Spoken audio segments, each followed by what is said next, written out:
Good morning students. Last lecture में हमने देखा था कि किस प्रकार गया जो है अपने सहायक के साथ अपने एक और आदमी के साथ मोती और हीरा को लेने आ पहुंचा है। पहले मोती और हीरा की कुछ आपस में बातें हुई थी कि किस तरह से अगर आज मार पड़ी तो वो उसे नहीं छोड़ेंगे, और मोती और हीरा के तेवर देखकर गया और उसके सहायक को भी लगा कि आज तो शांति से ही बिना मारपीट करे ही इन्हें ले जाना अधिक ठीक होगा। क्लियर। आज दोनों के सामने फिर वही सूखा भूसा लाया गया। दोनों चुपचाप खड़े रहे। घर के लोग भोजन करने लगे। उस वक्त छोटी सी लड़की 2 रोटियां लिए निकली, दोनों के मुंह में देकर चली गई। अब फिर से उन्हें बांधा गया। घर के लोग जो हैं वो भोजन कर रहे थे। उन्हें क्या दिया गया? फिर वही सूखा भूसा दिया गया। उन्होंने भी अपनी प्रतिज्ञा कर रखी थी जैसे कोई कि सूखा भूसा नहीं खाना है, तो दोनों चुपचाप केवल खड़े मात्र रहे। और घर के लोग भोजन कर रहे थे। उसी समय एक छोटी सी लड़की का पात्र जो है बड़ा महत्वपूर्ण इस कहानी में आ रहा है। छोटी सी लड़की 2 रोटियां लिए निकली और दोनों के मुंह में, अर्थात हीरा और मोती दोनों के मुंह में क्या किया? उसने एक रोटी दी और चली गई, और दोनों के मुंह में देकर चली गई। उस दिन एक रोटी से इनकी भूख तो क्या शांत होती, पर दोनों के हृदय को मानो भोजन मिल गया था। यहाँ भी किसी सज्जन का वास है। अर्थात इन दोनों को लगा कि जहाँ इतने क्रूर लोग हैं, मारते रहते हैं, केवल सूखा भूसा देते रहते हैं, उस लड़की को देखकर उन्हें लगा कि यहाँ भी कोई अच्छे लोग भी रहते हैं। लड़की भैरव की थी। भैरव यहाँ पर एक नया नाम आया है हमारे सामने कहानी में, और लेखक बता रहे हैं कि भैरव नाम के एक व्यक्ति की ये लड़की थी। उसकी माँ मर चुकी थी। सौतेली माँ उसे मारती रहती थी, इसलिए इन बैलों से उसे एक प्रकार की आत्मीयता हो गई थी, क्योंकि वो भी देख रही होगी कि किस प्रकार जो है इन बैलों को भी मारते रहते हैं। तो ये पिक्चर हमें यहाँ पर बुक में दी हुई है। ये हीरा और मोती दोनों सूखे घास के सामने हताश से खड़े हैं, और ये छोटी सी जिसके मन में दया करुणा है वो लड़की आई, दोनों को एक रोटी देकर चली गई। अब इतने बड़े बैलों का पेट एक रोटी से तो नहीं भर सकता, परंतु प्रेम से दिया गया है और बड़े ही रेस्पेक्ट इज्जत के साथ दिया गया है, तो दोनों बैलों ने दिल से उसे स्वीकार किया। दोनों दिन भर जोते जाते, डंडे खाते, अड़ते, शाम को थान पर बांध दिए जाते। रात को वही बालिका उन्हें रोटियां खिलाकर चली जाती। प्रेम के इस प्रसाद की यह बरकत थी कि दो गाल सूखा भूसा खाकर भी दोनों दुर्बल न होते थे।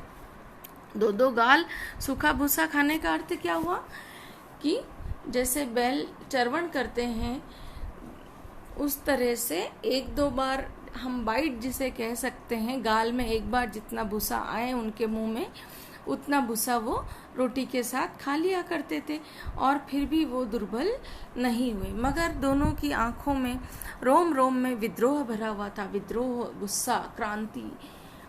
एक दिन मोती ने मूक भाषा में कहा, अब तो नहीं सहा जाता हीरा। मोती क्या कह रहा है कि भाई अब नहीं सहा जा रहा। इतने दिन हमने सोचा हम अड़कर जीत लेंगे, हम खाना नहीं खाकर जीत लेंगे, पर ऐसा कुछ भी नहीं हो रहा है। क्या करना चाहते हो? तो हीरा ने फिर से वापस पूछा, क्या करना चाहते हो? एक हाथ को सींग पर उठाकर फेंक दूंगा। मोती को गुस्सा आया। मोती क्या कह रहा है कि ये जो हमें दिन भर परेशान करते हैं, उनमें से एक हाथ को किसी को सींगों पर उठाकर जो है मैं फेंक दूंगा। लेकिन जानते हो वह प्यारी लड़की जो हमें रोटियां खिलाती है। यहाँ हीरा वापस समझा रहा है कि क्या मोती तुम जानते हो कि वो जो छोटी सी प्यारी सी जिसके मन में दया भरी है, वो लड़की जो हमें रोटियां खिलाती है, वो अनाथ हो जाएगी, क्योंकि जिसे तुम सिंग पर उठा के मारोगे, फेंकोगे, वो इस घर का मालिक है, अर्थात उस लड़की का पिता होगा। तो मालकिन को ना फेंक दूं, वही उस लड़की को मारती है। आगे फिर से जो है मोती कह रहा है, तो क्या मालकिन को फेंक दूं? वो भी तो उस लड़की को मारती रहती है। लेकिन औरत जात पर सिंग चलाना मना है। देखो यहाँ प्राणियों के माध्यम से भी हमें हमारी मर्यादा सिखाई जा रही है कि किस प्रकार एक बैल दूसरे को क्या समझा रहा है कि औरतों पर सिंग चलाना मना है। ये होती है भारतीय संस्कृति, संस्कार, जो प्राणी मात्र के माध्यम से भी लेखक हमारे सामने चित्रित करना चाह रहे हैं। तुम तो किसी तरह निकलने नहीं देते, बताओ तुड़ाकर भाग चलें। अब मोती पूछ रहा है कि क्या तुड़ाकर भाग चलें? सब बातों के लिए तुम तो रास्ते निकाल रहे हो, ऐसा नहीं कर सकते, वैसा नहीं कर सकते। हाँ, यह मैं स्वीकार करता हूँ, लेकिन इतनी मोटी रस्सी टूटेगी कैसे?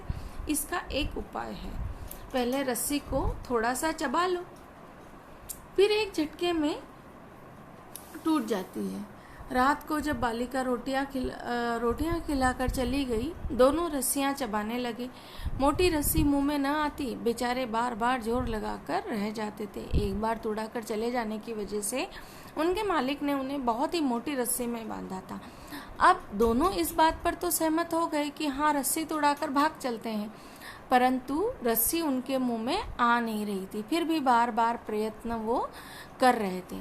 सहसा का मतलब अचानक ही घर का द्वार खुला, वही लड़की निकली। दोनों सिर झुकाकर उसका हाथ चाटने लगे, क्योंकि यहाँ वह लड़की ही मात्र थी जिससे उन्हें क्या मिल रहा था? स्नेह मिल रहा था, और इसलिए लड़की के प्रति उनके भी मन में एक आत्मीयता जो है वो जागृत होने लगी। दोनों की पूंछें खड़ी हो गई प्रेम दर्शाने के लिए। उसने उनके माथे सहलाए, सिर पर हाथ घुमाया और बोली, खोले देती हूँ, चुपके से भाग जाओ, नहीं तो यहाँ लोग मार डालेंगे। आज घर में सलाह हो रही थी कि इनकी नाकों में नाथ डाल दी जाए।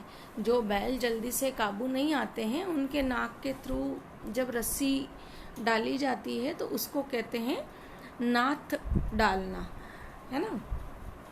तो लड़की ने जब सुना घर के अंदर कि भाई इनके नाकों में नाथ डाल दी जाए, तो लड़की को बैलों के प्रति अधिक करुणा आई और वो उन्हें खोलकर भगाने के लिए आ गई है।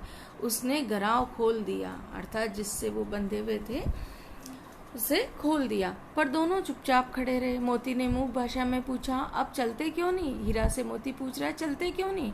हीरा ने कहा, हीरा जैसे कि हमने देखा था अधिक सहनशील है ना, वो कहता है चले तो, लेकिन कल इस अनाथ पर आफत आ जाएगी, सब इसी पर संदेह करेंगे। सहसा बालिका चिल्लाई।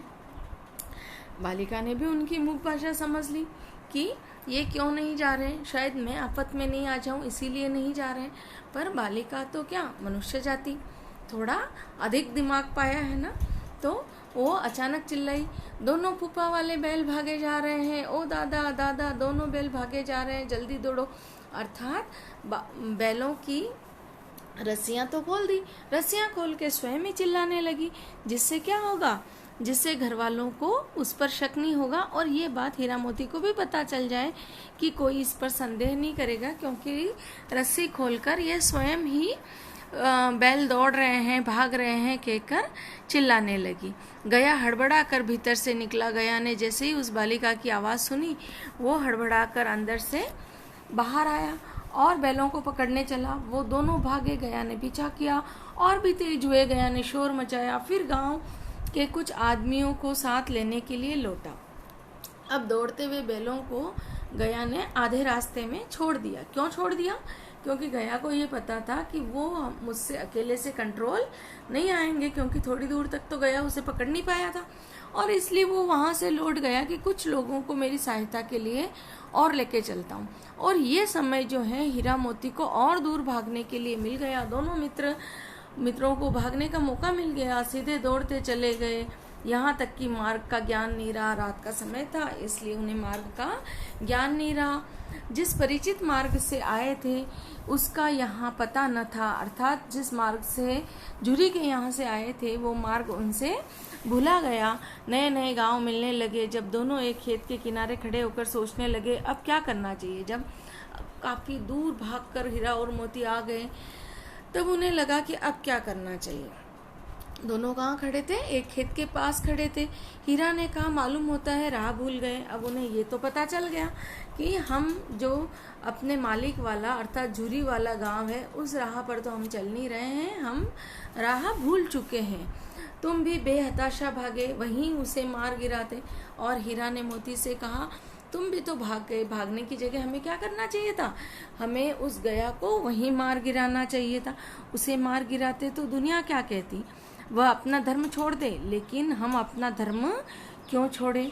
यहाँ पुनः लेखक एक बार हमें एक नैतिक धर्म से, है ना, मौलिक धर्म से परिचित कराते हैं। कहते हैं कि अगर हमारा दुश्मन कभी धर्म की राह पर छोड़कर भी चलने लगे तो भी हमें अपनी लड़ाई जो है वो धर्म की राह छोड़कर नहीं करनी चाहिए। हमें सदैव अपने धर्म की राह पर ही डटे रहना चाहिए। दोनों भूख से व्याकुल हो रहे थे। खेत में मटर खड़ी थी, चरने लगे। रह रह कर आहट ले लेते थे कि कोई आता तो नहीं है। अब दोनों खेत के पास खड़े होकर थोड़े तसल्ली की सांस लेकर जब एक दूसरे से बात करने लगे तो उन्हें ये एहसास हुआ कि बेहताशा भागने में उन्हें अब भूख का एहसास भी हो रहा है। पास ही खेत था और खेत किसका था? मटर का खेत था। तो खेत में चरने लगे और रुक रुक कर ये भी देखते कि कहीं कोई हमारा पीछा करते हुए पकड़ने तो नहीं आ गया या कोई खेत का मालिक ही नहीं आ गया। जब पेट भर गया तो दोनों ने आज़ादी का अनुभव किया तो वो मस्त होकर उछलने कूदने लगे। पहले दोनों ने डकार ली, सिंग मिलाए, एक दूसरे को ठेलने लगे। मोती ने हीरा को कई कदम पीछे हटा दिया, यहाँ तक कि वह खाई में गिर गया। तब उसे भी क्रोध आया, संभल कर उठा, फिर मोती से मिल गया। मोती ने देखा खेल में झगड़ा हुआ चाहता है तो किनारे हट गया। मोती, जैसा कि हमें पता है, शुरू से अधिक सहनशील बैल इसको बताया है। तो दोनों पहले तो क्या करने लगे? ठल्लम ठल्ला। क्या करने लगे? ठल्लम ठल्ला। पर जब उन्हें लगा कि खेल खेल में बात झगड़े तक की आ गई, दोनों सिर बिड़ाते एक खाई में गिर गया, तो अपने आप ही मोती जो है वो पीछे हट गया, है ना। और उसे लगा कहीं हंसी हंसी में खांसी ना हो जाए, अर्थात कहीं मजाक मजाक में, मस्ती मस्ती में हम दोनों की लड़ाई ना हो जाए। अरे यह क्या, कोई सांड डोंकता चला आ रहा है। और अब वहाँ कौन आ रहा है? कोई एक मोटा तगड़ा सांड आ रहा है। हाँ, सांड ही है। वह सामने आ पहुंचा। दोनों मित्र बगले झांकने लगे। बगले झांक रहे थे का अर्थ उन्हें अब थोड़ा सा डर लग रहा था, क्या करें समझ में नहीं आ रहा था। सांड पूरा हाथी है। सांड को किसकी उपमा दे रहे हैं? हाथी की, अर्थात बहुत मोटा तगड़ा ऊंचा भरा पूरा सांड था। उससे भिड़ना जान से हाथ धोना है, लेकिन न भिड़ने पर भी जान बचती नहीं नजर आती। इन्हीं की तरफ आ भी रहा है। कितनी भयंकर सूरत है। हमने देखे कुछ कुछ सांड ऐसे भयंकर होते हैं, काले रंग वाले, और उनकी सेहत सूरत देखकर ही डर लगने लगता है। मोती ने मूक भाषा में कहा, बुरे फंसे, जान बचेगी, कोई उपाय सोचो। हीरा ने भी चिंतित स्वर में कहा, अपने घमंड में भूला हुआ है, आरजू विनती न सुनेगा, भाग क्यों न चले। अब यहाँ पर हीरा क्या कह रहा है कि जो सांड आते दिख रहा है वो अपनी शक्ति के मद में चूर है, वो ना तो कोई विनती सुनेगा ना आरजू, तो क्या भाग चलें। तो जवाब क्या मिला मोती के द्वारा कि भागना कायरता है, तो फिर यही मरो, बंदा तो 9 2 11 होता है। तो फिर यही मरो, बंदा तो 9 2 11 होता है। और जो दौड़ा है तो फिर कोई उपाय सोचो जल्दी कि भाई अगर वो हमारे पीछे दौड़ने लगे तो कोई उपाय सोचो जल्दी से। फिर दोनों ने मिलकर क्या सोचा कि दोनों जने एक साथ चोट करें। मैं आगे से रगेदता हूँ, तुम पीछे से रगेदो, अर्थात मैं आगे से धक्का दूंगा, मैं आगे का मोर्चा संभालता हूँ, तुम पीछे से मोर्चा संभालो। दोहरी मार पड़ेगी तो भाग खड़ा होगा। यहाँ लेखक हमें एक और बात बता रहे हैं कि एकता में शक्ति होती है। मेरी ओर झपटे तो तुम बगल से उसके पेट में सिंग घुसेड़ दो, जान जोखिम है पर दूसरा उपाय नहीं है। दोनों ही मित्र हीरा और मोती जानते हैं कि जान तो जोखिम में, या तो जीतेंगे या मरेंगे, पर हमारे पास अभी इसके अलावा कोई दूसरा उपाय नहीं है। दोनों मित्र जान हथेलियों पर लेकर लपके, सांड को भी संगठित शत्रुओं से लड़ने का तजर्बा नहीं था। तजर्बा नहीं था अर्थात क्या कोई दो बैल मिलकर आज तक किसी सांड से लड़े होंगे? नहीं लड़े होंगे, क्योंकि अगर सांड किसी एक से लड़ने लगता है तो दूसरा क्या करता होगा? जान बचाकर भाग चुका होगा। और हमेशा सांड ने आज तक क्या किया था? मल्ल युद्ध, अर्थात किसी एक से ही लड़ा था। जो ही हीरा उस पर झपटा, मोती ने पीछे से दौड़ाया, सांड उसकी तरफ मुड़ा तो हीरा ने रगेदा। सांड चाहता था कि एक एक करके दोनों को गिरा ले। पीछे फिरा तो हीरा ने दूसरे पहलू में सिंग चुभो दिया। इस तरह हमें यहाँ यह ज्ञात होता है कि दोनों खूब एकता के साथ उस सांड का सामना कर रहे हैं। आखिर बेचारा जख्मी होकर भागा और दोनों मित्रों ने दूर तक उसका पीछा किया, यहाँ तक कि सांड बेदम होकर गिर पड़ा। तब दोनों ने उसे छोड़ दिया। दोनों मित्र विजय के नशे में झूमते चले जाते थे। मोती ने अपनी सांकेतिक भाषा में कहा, मेरा जी तो चाहता था कि बच्चा को मारे डालूं। अब ये बच्चा शब्द किसके लिए प्रयोग हुआ है? सांड के लिए। मोती कह रहा है कि मुझे तो यूं लगा था कि बच्चा को मारे डालूं। हीरा ने तिरस्कार किया। गिरे हुए बेरी पर सिंग नहीं चलाना चाहिए। हीरा जो है बार बार क्या समझा रहा है? मॉरल ड्यूटीज जो है मोती को समझा रहा है। और हीरा कहता है कि गिरे हुए बेरी पर अर्थात गिरे हुए दुश्मन पर सिंग नहीं चलाना चाहिए। ये सब ढोंग है। मोती क्या कहता है कि ये सब क्या है? ढोंग है। बैरी को ऐसा मारना चाहिए कि फिर ना उठे। यहाँ पर मोती का कहना है कि दुश्मन को छोड़ना नहीं चाहिए। अगर एक बार दुश्मन को छोड़ दिया जाता है तो वो कभी भी पलटवार हम पर कर सकता है। पर हीरा समझाता है कि नहीं, गिरे हुए दुश्मन पर, हारे हुए दुश्मन पर हमें उसे जीवन दान देना चाहिए। अब घर कैसे पहुंचेंगे वो सोचो। अब दोनों मित्रों की एक ही चिंता थी, क्या कि घर कैसे पहुंचेंगे। पर इतने दिनों से भूखे थे, सामने मटर की खेत थी, तो अब भूख इनसे कंट्रोल नहीं हो रही है और कह रहे हैं कि पहले कुछ खा ले। तो सोचे, सामने मटर का खेत था, मोती उसमें घुस गया। हीरा मना करता रहा पर उसने एक न सुनी। अभी दो ही चार ग्रास खाए थे कि दो आदमियां लाठियां लिए दौड़ पड़े। दोनों मित्रों को घेर लिया। हीरा तो मेड़ पर था अर्थात जहाँ खेत की बाउंड्री सी बनी हुई होती है उसे हम मेड़ कहते हैं। मेड़ किसे कहते हैं? एक खेत को दूसरे खेत से अलग करने के लिए जो बाउंड्री बनी हुई होती है उसे मेड़ कहते हैं। जनरली मिट्टी की बनाई हुई होती है, अब ये पत्थरों से दीवार खींच के भी बनाई जाती है। मेड़ पर था, निकल गया। मोती सींचे हुए खेत में था, उसके खुर कीचड़ में धंसने लगे। सींचे हुए मतलब जहाँ वाटरिंग करी गई थी, जिन खेतों को मटर लगे हुए थे तो मटर की फसल के लिए जिन खेतों को पानी पिलाया हुआ था, ऐसे खेत में था। और मोती के लिए यहाँ से निकलना पॉसिबल नहीं था, अर्थात थोड़ा मुश्किल था। क्यों था मुश्किल? क्योंकि उसके खुर कीचड़ में धंसने लगे, इसलिए वो भाग नहीं पा रहा था और पकड़ लिया गया। हीरा ने देखा संगी संकट में है तो लौट पड़ा। यहाँ इनकी मित्रता की जो कसौटी पर खरे उतरे और अकेले अपने दोस्त को छोड़कर हीरा से भागा न गया। क्या सोचा उसने? फंसेंगे तो दोनों फंसेंगे। रखवालों ने उसे भी पकड़ लिया। प्रातःकाल दोनों मित्र कांजी हाउस में बंद कर दिए गए। अब कांजी हाउस क्या होता है?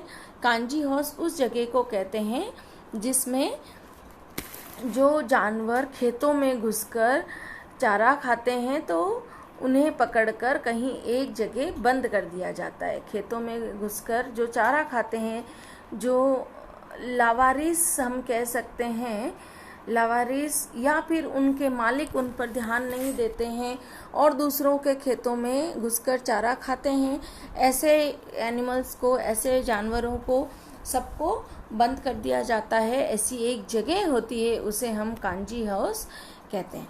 और अब इनका एक नया संघर्ष हीरा और मोती का जो शुरू हुआ है, उस संघर्ष को हम अगली क्लास में पढ़ेंगे। Thank you very much.